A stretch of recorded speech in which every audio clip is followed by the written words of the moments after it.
Welcome! In front of me I have X-WATCH Joli XW Pro, and I'm gonna show you how to change the vibration intensity level on this watch.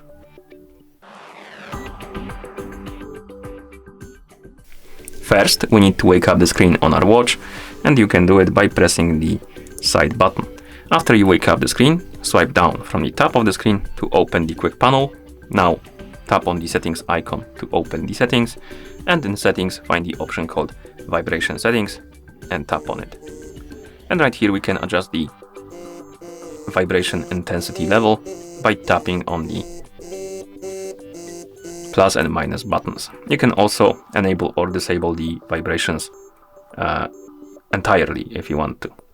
Okay, and once you're done adjusting the vibration intensity, you can press the side button to go back to watch face, and that's how you adjust or change the vibration intensity level on this watch.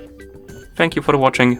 If you found this video helpful, please consider subscribing to our channel and leaving the like on the video.